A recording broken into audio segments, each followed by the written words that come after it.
जर एखाद्या जुन्या जाणकार 40-45 वर्षाच्या माणसाकडे गेला, आज ते सुद्धा माणसं लबाड बोलायला पैशासाठी. बरं का, तुम्हाला मी लबाड वाटत असेल, आज बाळवांना माझ्याकडे जायला दुसरं कोणाकडे पण जाऊ द्या, अहो हे लय चांगलं आहे, लय भारी आहे, लय भारी आहे, हे असं आहे तसं आहे, ह्याने मागितलं 2 लाखाला, त्याने मागितलं 2.5 लाखाला, म्हणून त्या गरीबाचा गळ कापायचं हे आपल्याला जमतच नाही.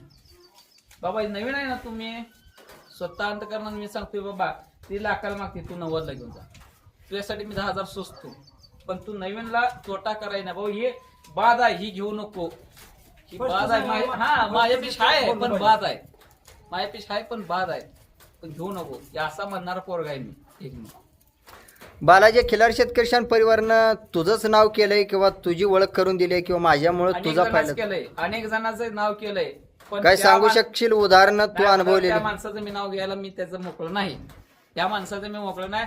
पण मला एक समजतंय, ज्या माणसानं तुम्हाला वर काढलं, ज्या माणसानं त्या चॅनलनं तुमची ओळख करून दिली, त्या चॅनलनं तुमची खोंड विकून दिली, काय जे असेल ते असेल, तुम्हाला चॅनलचं जगा पुढे नेलं, जर त्याच माणसाला ओरडून जर तुम्ही दुसरीकडे जर जाऊन जर तुम्हीच त्याला टाटा जर करत असेल, तर तुम्हाला देव कुठंच माफ करणार ही मला कळते.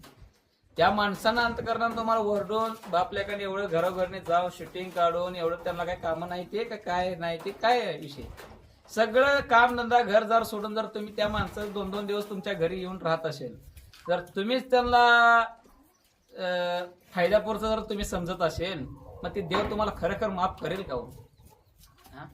असं करायचं नाही.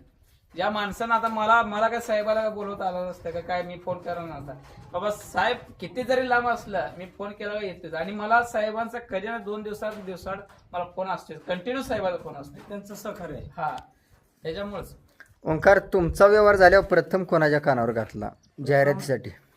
खिलार शेतकरी शान या चॅनलवर आम्ही पहिल्यांदा फोन केलेला राय सरासनी, मग त्यांच्यानंतर पुन्हा आम्ही म्हणजे दुसरं कोण नाहीच याच्यात, आम्ही 3 जणीच.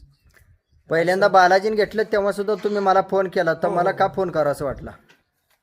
का तर आपला माणूस म्हणून एक जवळचं नातं, एक आपुलकीचं, एक नवीन माणूस आपल्याला कोणतरी जोडून आपल्याला साथ असावी म्हणून त्या चॅनलला आपण धरून राहिलेलं आहे. आणि बालाजी कसं आहे, आम्ही एका वयाचे लागल्यामुळं आम्ही व्यवहार बी एकाच ठिकाणी आणि मनमोकळेपणाने सगळा व्यवहार झालेला आहे, आणि त्यात तुमचं मोलाचं सहकार्य आहे, त्यामुळं आम्ही तुम्हाला तुमच्या चॅनलला आम्ही गाईड दिली.